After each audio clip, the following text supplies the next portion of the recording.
Let me start with the pledge that we put before you and everybody in the country at the election, because it was a really simple pledge, It was on every leaflet, on every advert, on every speech that we all gave. And that pledge was change. Change. And that wasn't just about an offer to the British people. It was actually a statement about the world that we now live in. Change, because we're in a changing world, and I think you can feel it every day. Great forces buffeting and impacting on the lives of working people, particularly at the moment globally, where there's an instability, I think, that we can feel that hasn't been there for years, developing before our very eyes in relation to the impact it has on the insecurity of working people across the country. And that's why everything that we're doing in relation to Ukraine is so important. And you've seen the developments in the recent weeks, developments this week, going on even today, because I profoundly believe that if we don't secure a just peace and a lasting peace, then that insecurity, which we've already felt, will continue. And that means here higher prices, higher bills, the cost of living crisis going on for even longer. If you like, a chokehold on our future, which will be much, much harder for us to tackle. And look, we know some basics. Putin's appetite for conflict and for chaos is already there, and it will only grow. And Russia is already menacing our skies, our waters, our streets, and our national security. And that's why I believe the fundamental task of politics right now is to take the tough decisions on security. And that's why we raised our defence spending, which we also need to use as an opportunity to renew our communities. Because if you like, more now than ever, national security is economic security. And strength abroad, and we definitely need that more than ever at the moment, but that demands security back at home. Because, look, you're not strong if your energy security is exploited by Putin. You're not strong if 1 in 8 young people are not in education or work. And you're not strong if you lose control of your public finances and you can't build your industries. So that is the test of our times. The goal of my plan for change. National security for national renewal.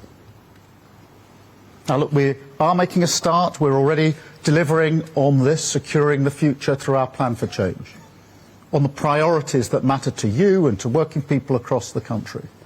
So wages are now going up faster than prices. That's hugely important. We're clearing the asylum backlog at a record rate. And NHS waiting lists are coming down. Now, when we started preparing for today, I was going to say waiting lists have been coming down for 4 months. I can tell you today, the stats have just come out, they've been coming down now for 5 months in a row. And that's in winter. It's really hard to get waiting lists down in winter because, as you know, the pressure on the NHS is much greater in the winter. So that's 5 months of waiting lists coming down. So that's the beginning of the delivery that we need. But given what's happening globally, given the insecurity in our country, now is the time, in my belief, for greater urgency and to go further and faster on what we need to do on security and renewal. So every pound that we spend, every regulation, every decision must deliver for working people. And I don't just mean efficiency, although doing what you're doing, you'll know how important efficiency is.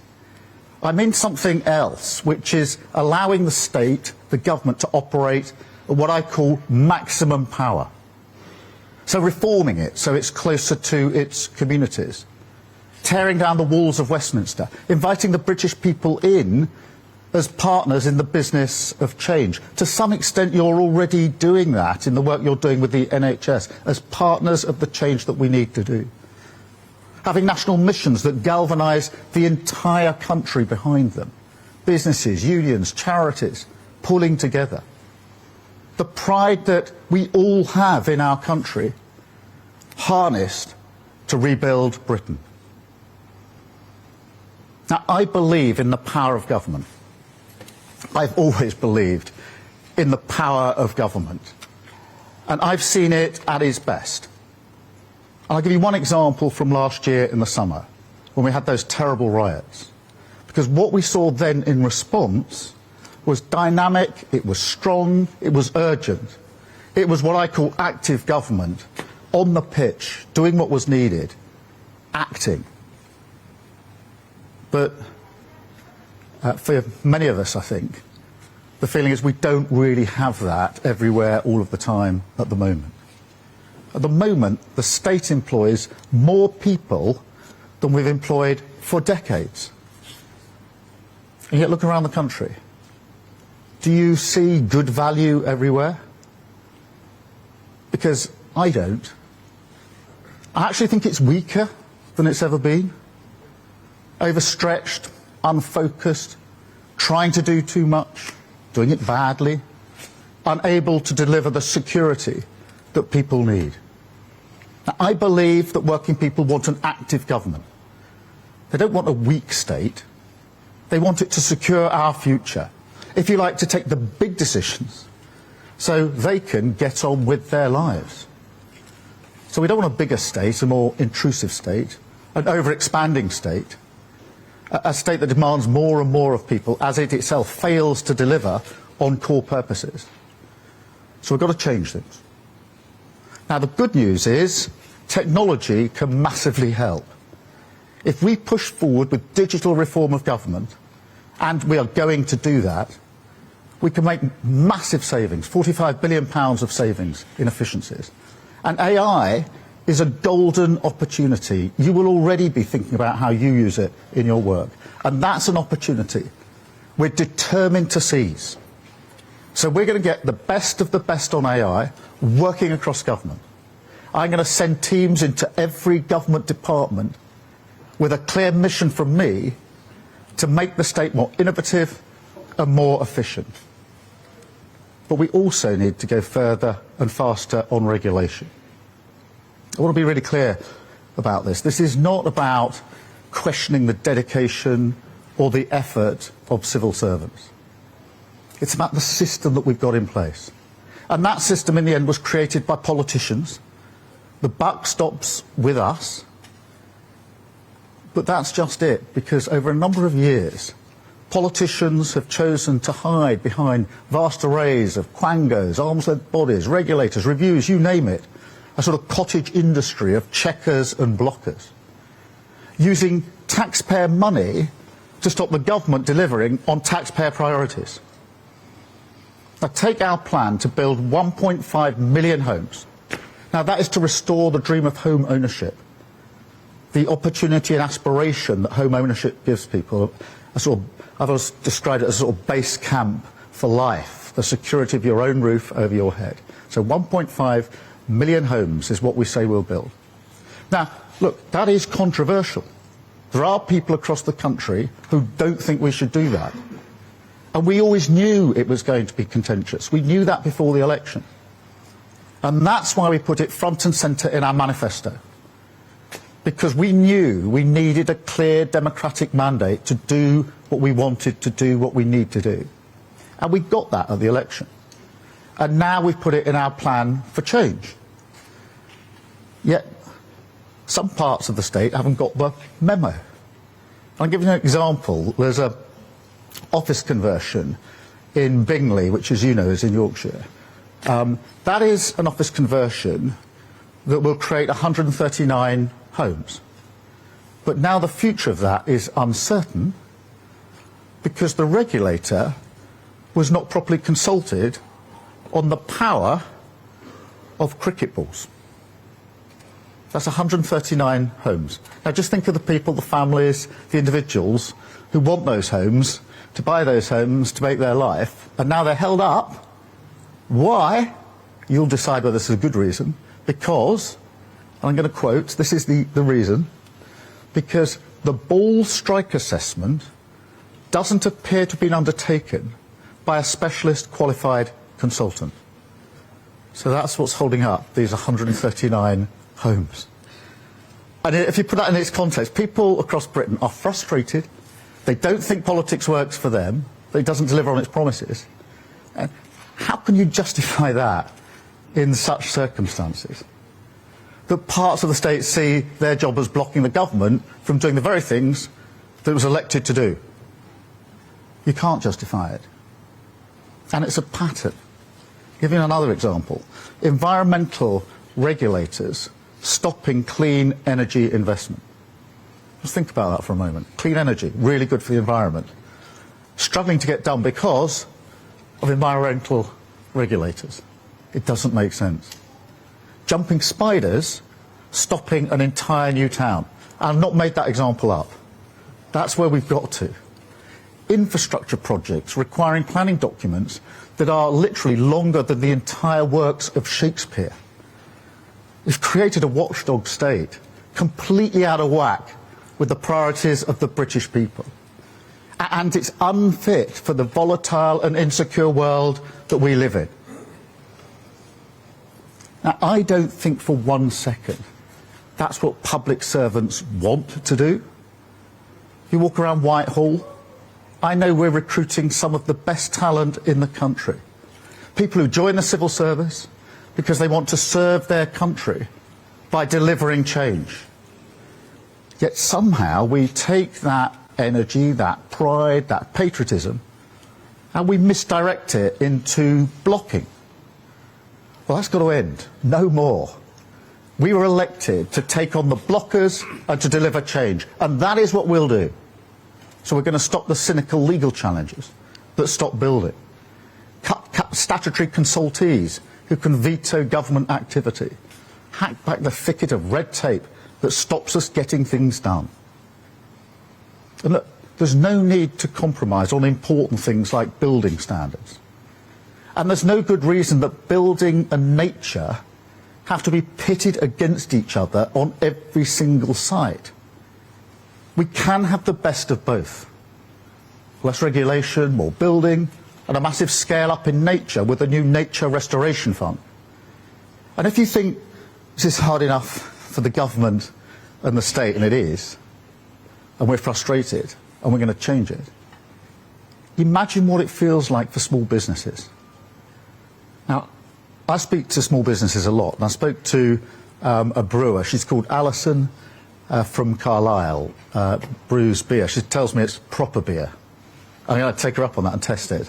But I'm really struck talking to her how difficult we make it for people like her, enterprising people, to just get on with the job.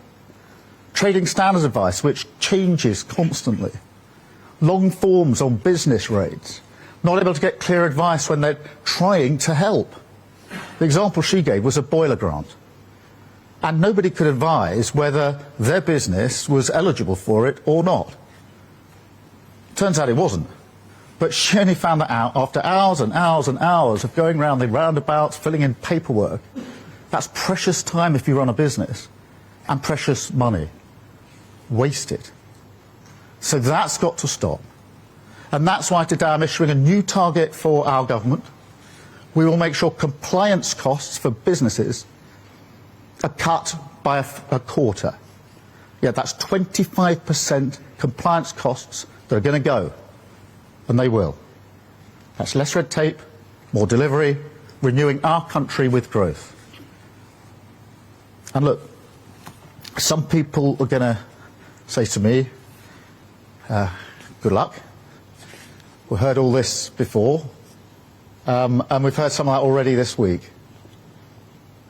And to some extent, they're right, because the Tories did talk tough and failed to deliver. But that raises the question, why is this time different? What was that all about? First, as ever, you can't discount the chaos that we had under the last government. Then there's the ideology. They never really believed in getting Britain building. Didn't believe in the power of government, which I do.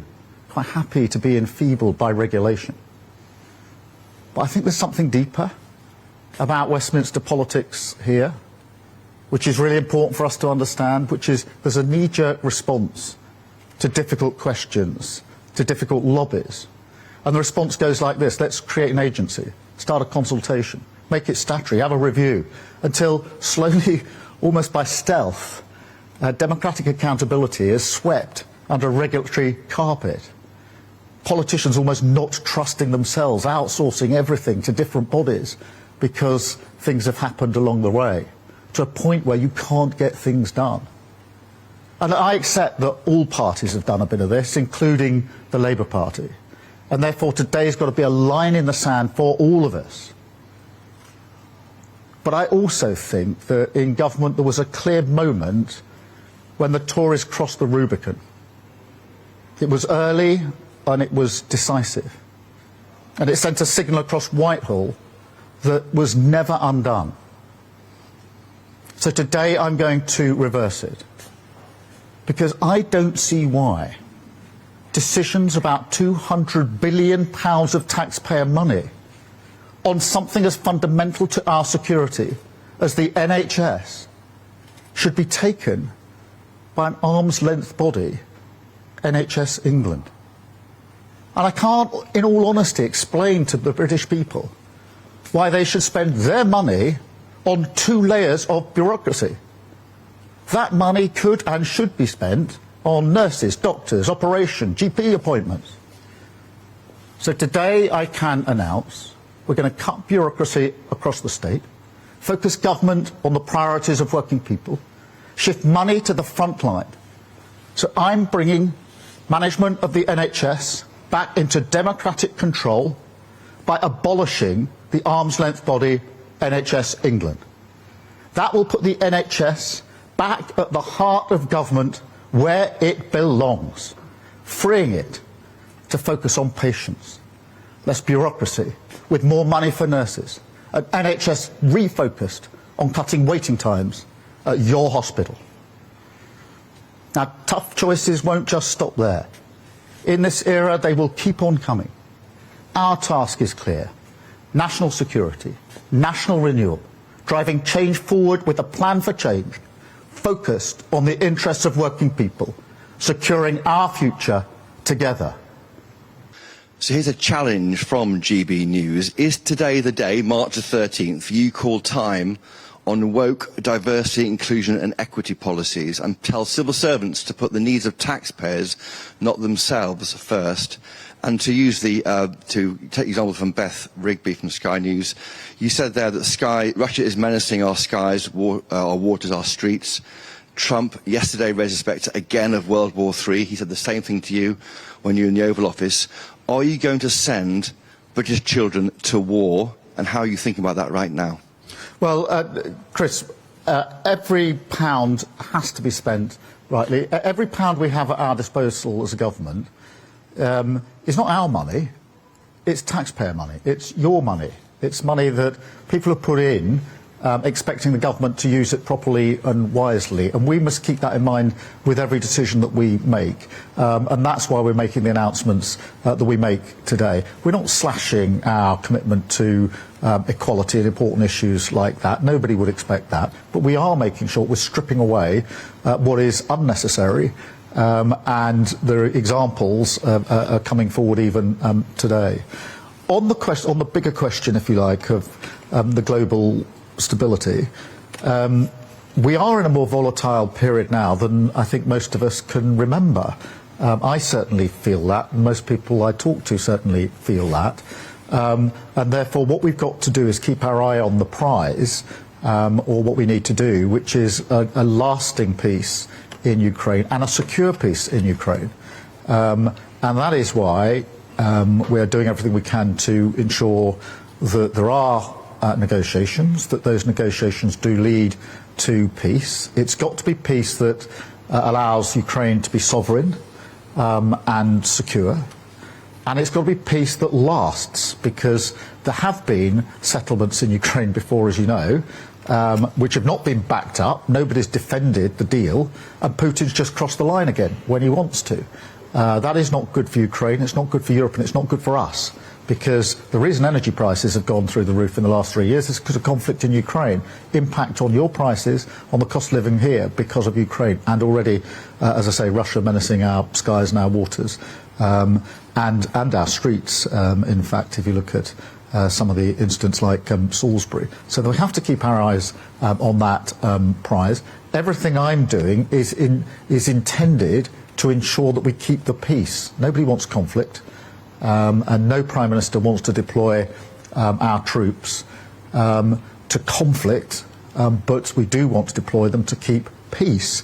We do that in other countries to make sure that we don't have conflict, and that's why I'm working hard with others to make sure that when the question is asked, are the European countries prepared to play their part in making sure that a deal is defended, then the answer is yes. Obviously, it has to be done in conjunction with the US. I've been really clear about that, and we'll continue working to that end. I do think that the talks on Tuesday between Ukraine and the US were productive. I was very pleased to see that US intelligence and support went back into Ukraine. It's really important that that happened.